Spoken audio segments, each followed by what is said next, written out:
قال النبي صلى الله عليه وسلم من أحيا سنتي فقد أحبني ومن أحبني كان معي في الجنة. قال النبي صلى الله عليه وسلم أيضا كل أمتي يدخلون الجنة إلا من أبى الحديث الله أعلم بمراد ما بعد. Teman-teman yang saya hormati, Ketua Majelis Taklim, Ketua Masjid, Ketua DKM Masjid. Masjidnya juga ada sih. Tadi pagi Majelis Taklim. Ketua DKM Masjid Ar-Raudhah, Ketua DKM Masjid Ar-Raudhah Bapak Susanto beserta seluruh jajarannya, dan juga Ketua KBI kita Bapak Sandi beserta seluruh jajarannya, dan para khusus, para alim ulama, para asatidz khusus, al-mukarram, ustaz syuhada, alim ulama. Lengkap ya? Alhamdulillah. Yang sama-sama kita doakan mudah-mudahan senantiasa beliau-beliau ini selalu dalam lindungan Allah Subhanahu wa taala dimanapun berada, dan juga disehatkan jasmani rohaninya, serta dimudahkan dalam segala urusannya, diluaskan rezeki yang halal barokahnya. Amin ya Allah ya rabbal alamin. Lalu yang saya hormati dan mudah-mudahan insyaallah Allah memuliakan orang tua kami, guru kami, para sesepuh kami, dan juga para jemaah, bapak-bapak semuanya yang hadir pada malam hari ini, yang mudah-mudahan kita semua hadirnya malam hari ini senantiasa selalu dalam ridho serta rahmat dari Allah Subhanahu wa taala, diberikan kesehatan walafiat, berkah panjang umur, diluaskan rezeki yang halal dan barokah, serta keturunan kita Allah berikan anak-anak yang soleh dan solehah. Amin ya Allah ya rabbal alamin. Lalu juga yang saya hormati aparatur pemerintah setempat dan yang ada dari mulai RT 1, RT 2, RT 3, RT 4, RT 5, dan juga Bapak RW 16 yang mudah-mudahan senantiasa selalu Allah jaga dalam amanah yang diemban dari masyarakat. Kami doa amin ya Allah ya rabbal alamin. Alhamdulillah, puji dan syukur kehadirat Allah Subhanahu wa taala, yang mana pada sampai saat ini kita masih diberikan karunia nikmat sehat, nikmat panjang umur, yang lebih utama yaitu nikmat iman dan Islam. Mudah-mudahan kita semua yang hadir di malam hari ini ditetapkan, diistiqomahkan oleh Allah Subhanahu wa taala iman Islam kita sampai akhir hayat. Amin ya Allah ya rabbal alamin.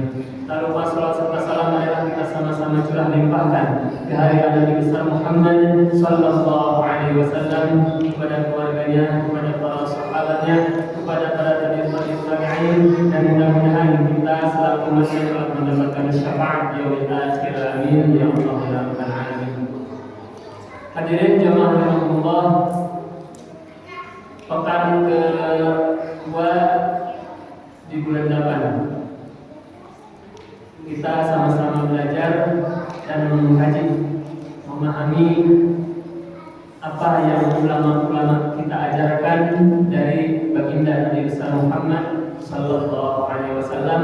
Mudah-mudahan apa yang kita pelajari, apa yang kita tuntut, khususnya ilmu agama, mendapatkan keberkahan serta kita bisa mengaplikasikan dalam kehidupan kita sehari-hari. Amin ya Allah.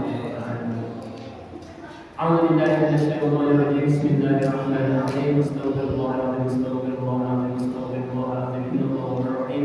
Astaghfirullahaladzim, alladzi la ilaha illa huwal hayyul qayyum wa atubu ilaihi min jami'il ma'asi wal dhunub. Asyhadu an la ilaha illallah wa asyhadu anna Muhammadar rasulullah. Subhanallah walhamdulillah wa la ilaha illallah wallahu akbar wa la haula wa la quwwata illa billahil aliyyil azim. Ala alihi wa sahbihi assalamu alaikum warahmatullahi wabarakatuh. Wa rusuli kulli dawrin wa qasidina hadatna bil mustafa sayyidina wa maulana Muhammadin sallallahu alaihi wasallam wa ala alihi wa azwajihi wa dzurriyyatihi wa ulil kiram.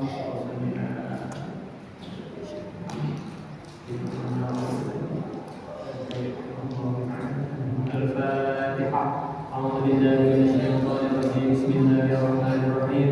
Alhamdulillahi rabbil alamin, arrahmanir rahim, maliki yaumiddin. Iyyaka na'budu wa iyyaka nasta'in. Ihdinas siratal mustaqim, siratal ladzina an'amta 'alaihim ghairil maghdubi 'alaihim waladdallin. أعوذ بالله من الشيطان الرجيم بسم الله الرحمن الرحيم قال المصنف رحمه الله تعالى ونفعنا به وبعلومه وبأسراره في الدارين آمين يا رب العالمين.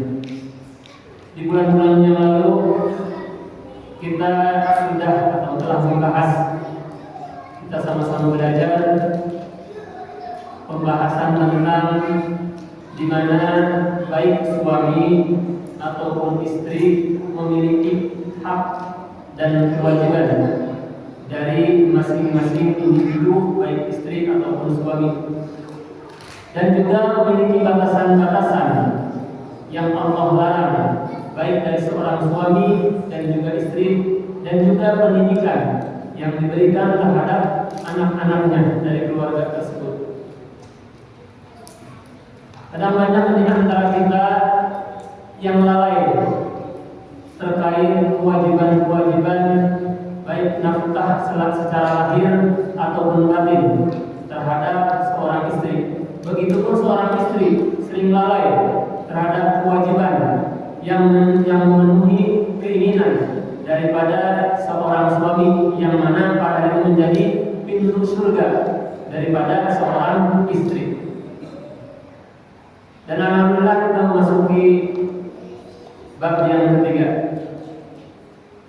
Al-faslu tsalitsu fi fadilati sholati al-mar'ati fi baitiha wa annahu.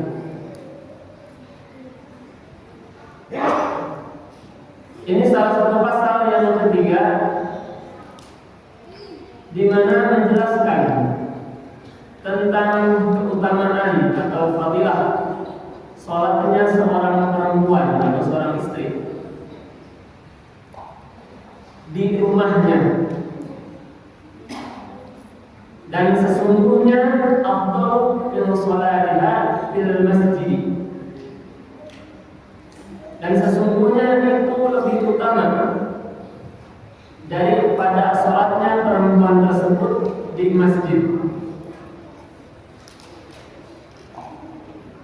Barangkali ada daripada jemaah atau dari para suami yang belum mengetahui bahwasanya ternyata seorang istri itu sholatnya lebih afdal atau lebih utama itu ternyata di rumah dibanding di masjid.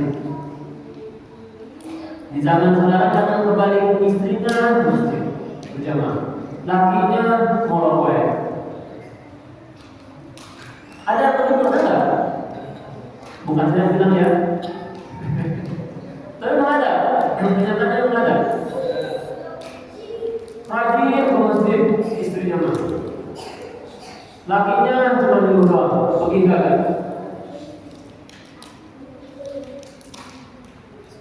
Padahal justru sebaliknya, saling mengingatkan antara suami dengan istri. Ketika datang waktu sholat, si istri seyogianya mengingatkan suami, ya kamu mesti datu ya, beb kamu mesti datu, ajak anakmu. Itu merupakan salah satu pendidikan yang dimana membiasakan. Kalau sudah terbiasa, ketika enggak ada dalam waktu sholat terus enggak pergi ke masjid itu karena tadi terbiasa berjamaah, seolah-olah merasa bersalah karena keterbiasaan itu, merasa bersalah tidak datang ke masjid untuk sholat berjamaah kalau sudah terbiasa. Tapi kalau terbiasa enggak, ya memang kebalikannya. Anda aja pergi azan, atau setelah azan, atau belum koma. Tahu-tahu pas mau pergi ke masjid udah takbir, balik lagi ke rumah. Itu yang dinamakan lalai. Nah ternyata kata Nabi, seorang perempuan kalau sudah Nabi yang berbicara, itu pasti ada hikmah di balik itu semua, dan pasti benar.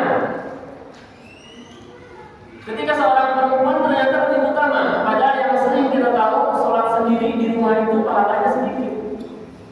dibandingkan berjamaah.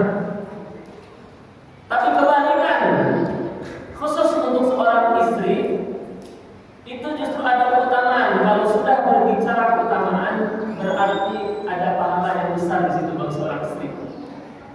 Maka nanti ada pembahasan itu ketika sholat di rumah itu di bagian mana? Itu ada lagi keutamaannya.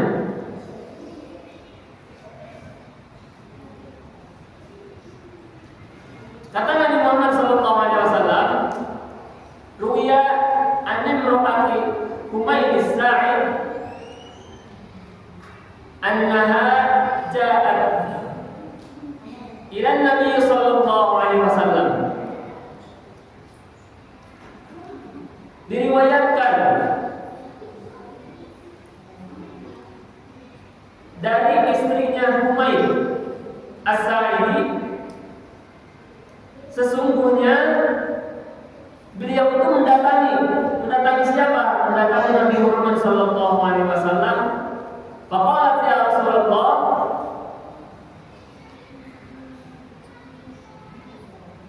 kata beliau, ya Rasulullah, inni uhibbu sholata ma'aka. Sesungguhnya saya itu suka, cinta mengerjakan sholat berjamaah. Kata seorang istri tersebut, istri si Humayl ini.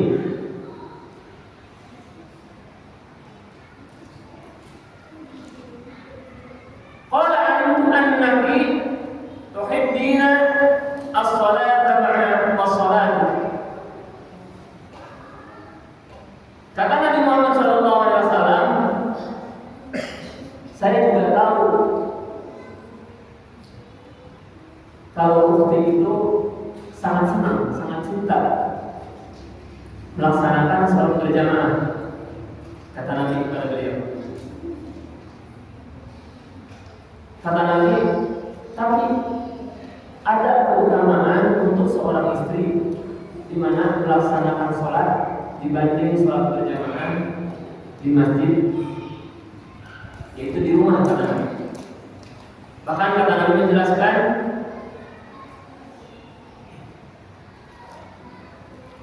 wa sholatuki fi baitiki khairun min sholatik fi hujratik. Kata Nabi, bahkan sholat seorang perempuan itu di dekat tempat tidurnya. Ada nanti di ruang-ruang tertentu yang memang ini di sini lebih utama, di bagian sini lebih utama, kata Nabi. Fi hujratik khairun min sholatik fi darik wa sholatik.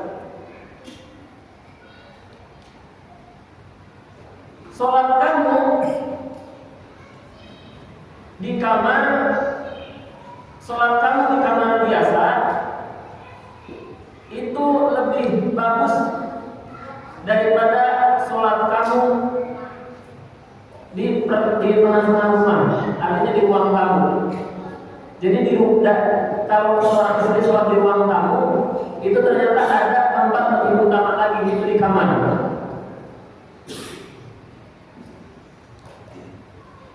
Wa sholatuki fi darik khairun min sholatik fi masjidi. Nah, dua tempat tersebut kata Nabi itu lebih utama, lebih bagus, lebih afdal dibanding kamu sholat di masjid. Ini untuk perempuan ya, bukan untuk bapak-bapak, untuk perempuan. Saya ulangi ya, untuk perempuan. Nanti kata baik, oh ternyata laki-laki lebih bagus di rumah sholatnya. Sepi masjid nanti. Untuk perempuan atau seorang istri. Untuk perempuan ya Pak ya.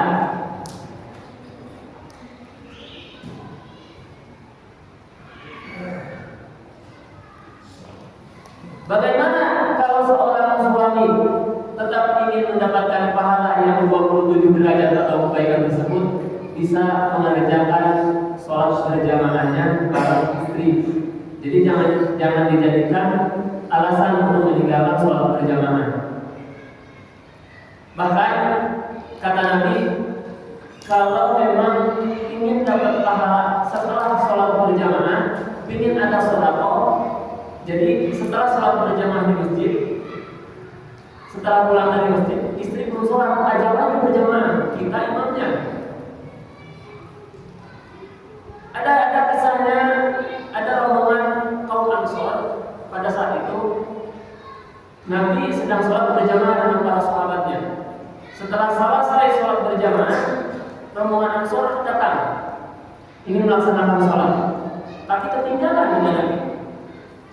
Kata Nabi kepada sahabat, siapa yang mau bersedekah?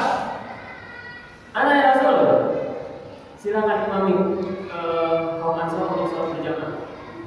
Jadi mendapatkan pahala daripada setelah sholat berjamaah tadi.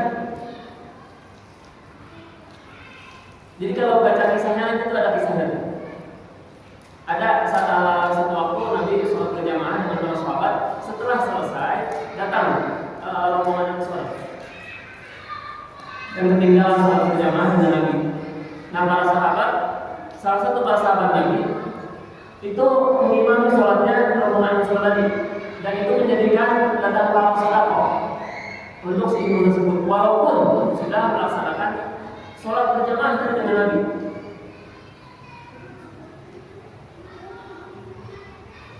Hadirin jamaah rahimakumullah. Jadi sekali lagi bahwasanya setiap ibadah itu memang ada yang namanya keutamaan-keutamaan, baik untuk mengerjakan ibadah yang wajib ataupun yang sunnah, selalu ada keutamaan. Wa qala Rasulullah sallallahu alaihi wasallam, inna ahabba salatil mar'ati ila Allah fi ashaddi makani fi baitiha dhulmah. Kata Nabi, sesungguhnya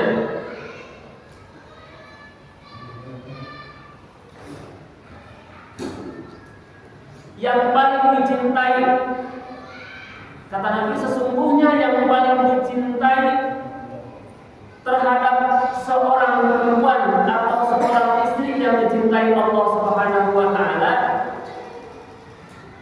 fi asyaddi makani fi baitiha dhulmah,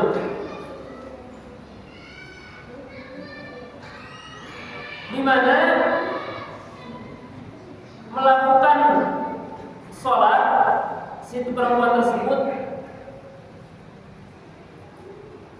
itu di muka tempat, maksudnya di rumahnya tuh yang di kamar tadi, jadi hening, sunyi.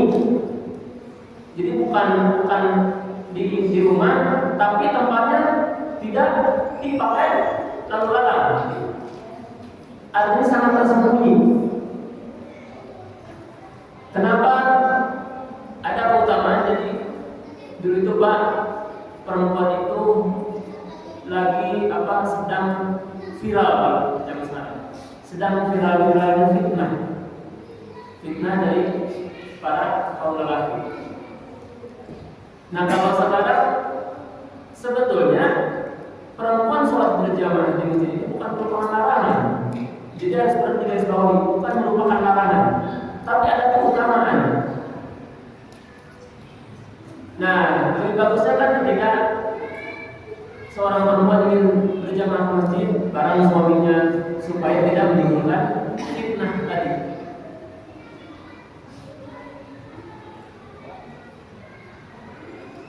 Wa qala Rasulullah sallallahu alaihi wasallam, innal mar'ata tasruju min baitiha wa ma biha.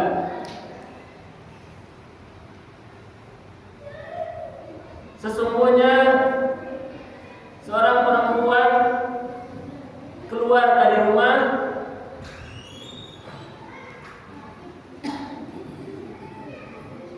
dan tidak ada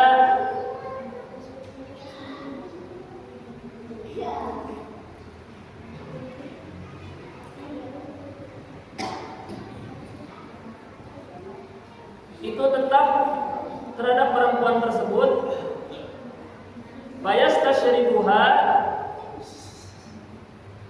kemadharatan,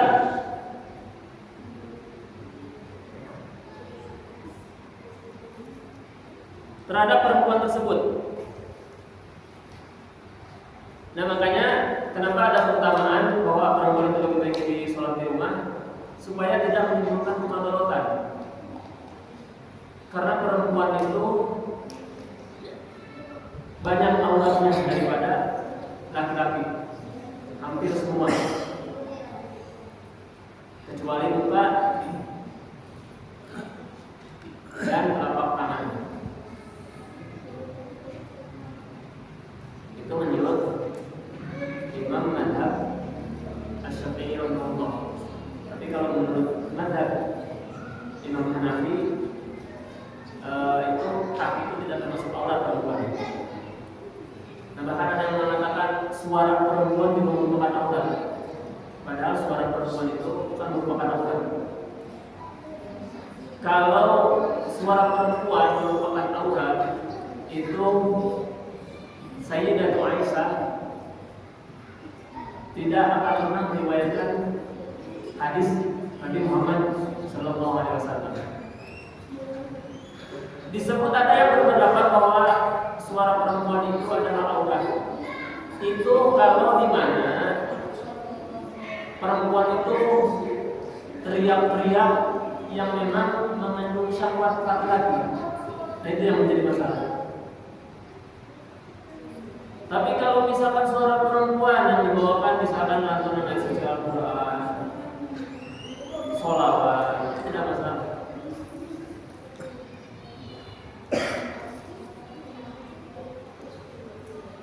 Hadirin jamaah rahimahullah, mudah-mudahan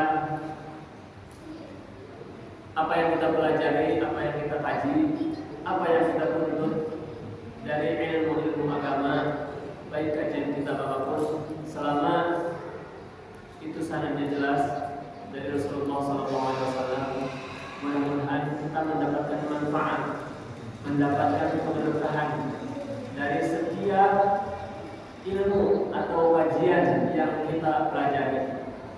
Karena insya Allah, walaupun karena paham sudah wajib, yang penting wajibnya itu menuntut ilmu.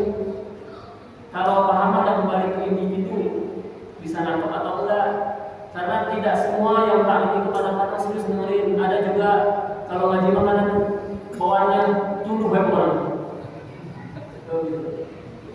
Mulai baik. Kayak beres tangan ceng hari, kamu di kopian. Nah, kalau ngaji benar, kalau ngaji kayak gini nih, sejam ngantuk. Tapi kalau ngebahas di luar ngaji, sampai jam 1:30 kalau ngantuk. Siapa yang ngalamin? Aku.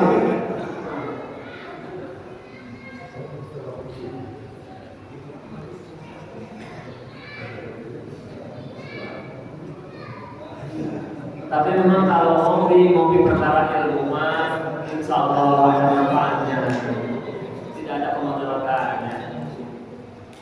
Mudah-mudahan apa yang disampaikan tentunya mendapatkan manfaat, keberkahan dari Allah Subhanahu wa taala, dan mudah-mudahan kita semua senantiasa selalu dalam maghfirah Allah Subhanahu wa taala dan bimbingan dari Allah Subhanahu wa taala, senantiasa selalu taat beribadah di jalan Allah Subhanahu wa taala. Amin ya Allah ya rabbal alamin. Kurang lebihnya mohon maaf apabila ada penyampaian atau kalimat-kalimat yang kurang berkenan, banyak kesalahan, banyak kehilafan yang menjadi kesalahan yang sebab-sebabnya. Akhirul kalam, wabillahi taufiq wal hidayah. Wassalamualaikum warahmatullahi wabarakatuh. Rabbi infa'na bima 'allamtana, Rabbi 'allimna alladhi yanfa'una, Rabbi faqihna wa faqih ahlana wa qarabati lana fi dinina. Tawassalna bik'aluni, tawassalna bi'talimi, anta rizqana wasi'an wa anta rizqana amana. Rabbi infa'na bima 'allamtana, Rabbi 'allimna alladhi yanfa'una, Rabbi faqihna wa faqih أهلنا وقرابات لنا في ديننا توسلنا بالتعلم توسلنا بالتعليم أنت رزقنا واسعنا وأنت رزقنا أمنا.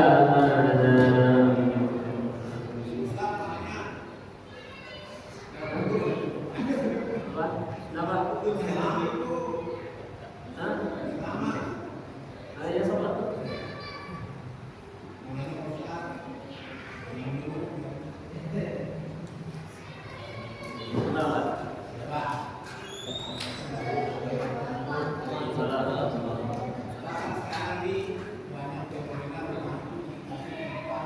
Fenomena apa? Rumah itu ada ruangan musola. Rumah untuk fenomena rumah untuk sholat.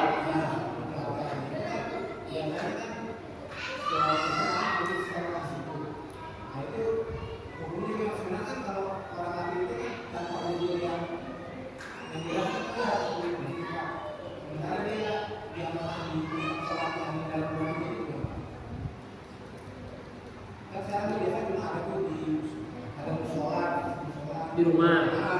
Terus jamaah terus di rumah.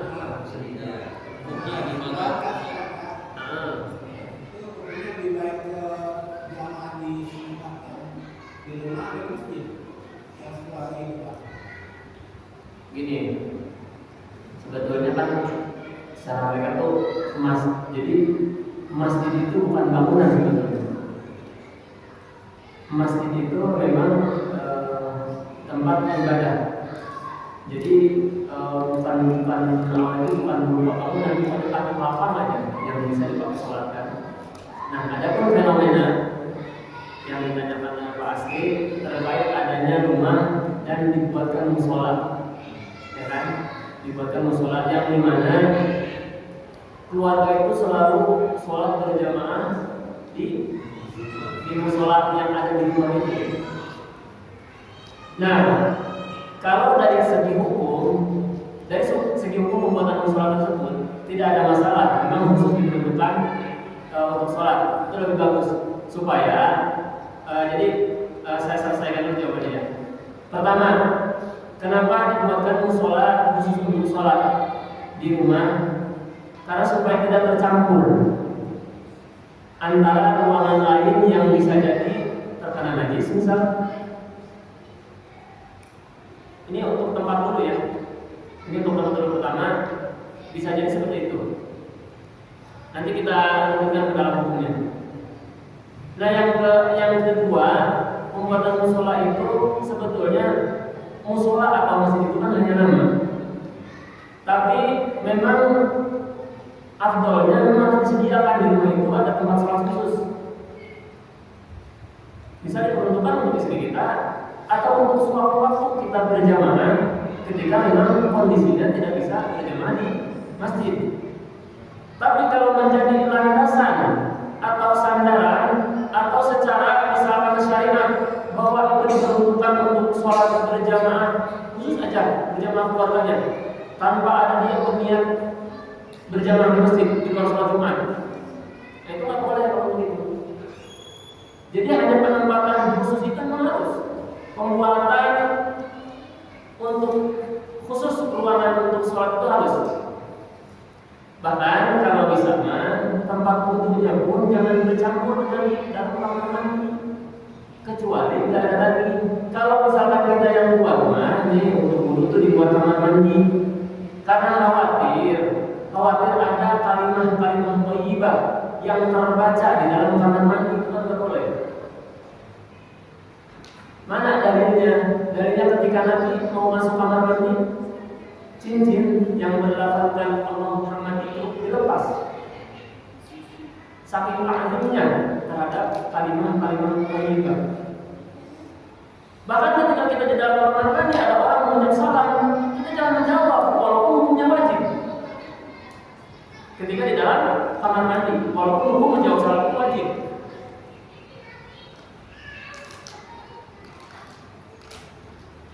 Nah, jadi perkara membuat tempat sholat khusus di dalam rumah itu memang diperlukan. Tapi kalau rumahnya memang nggak ada tempat untuk buat musola, udah kecil, misal udah masuk sinus, ya kan? Udah malu kita subsidence. dibuat apa? Sebetulnya nggak perlu juga permanen kalau mau buat tempat sholat itu. Ya bisa kan sekarang kan ada pembatas musola yang dari lokal itu yang bisa dilipat apa di bongkar pasang itu kan bisa juga itu. Jadi mungkin lebih ke menghindari perkenaan lagi sekarang kalau misalkan sholat itu kan kita bukan dari suci dari pakaian saja, bukan dari badan saja, tapi juga memang tempat sholatnya. Nah gitu. Kalau misalkan secara umum tadi diperuntukkan khusus niatnya untuk sholat berjamaah di rumah saja nggak bisa. Tetap seorang lelaki itu dianjurkan ke masjid. Bahkan salah satu mazhab itu ada yang mewajibkan laki-laki itu wajib berjamaah di masjid selama kondisi normal.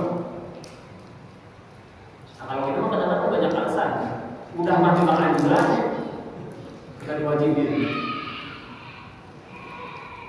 Nah, Allah alasan.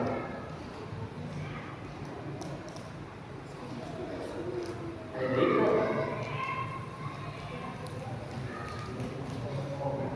Jam berapa Isa? Jam 7 udah 10. Jam 7 kurang 10. Lewat kan? Lewat 10. Saya mau berapa?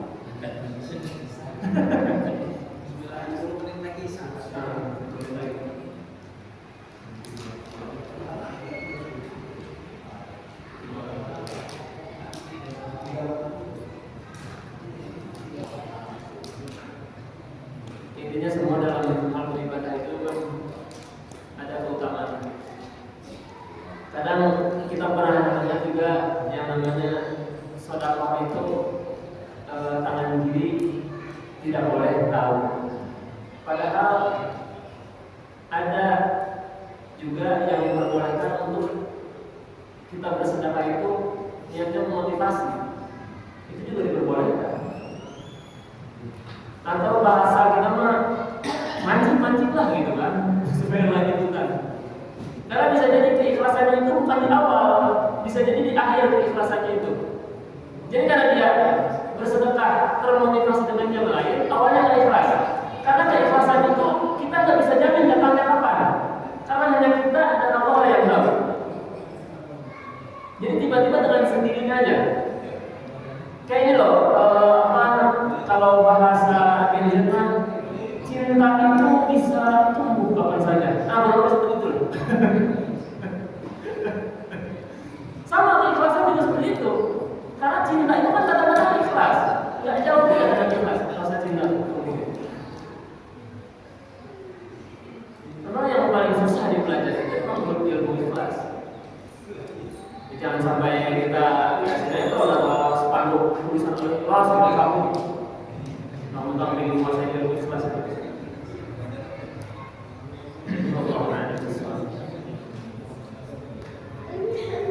Dan begitu tidak.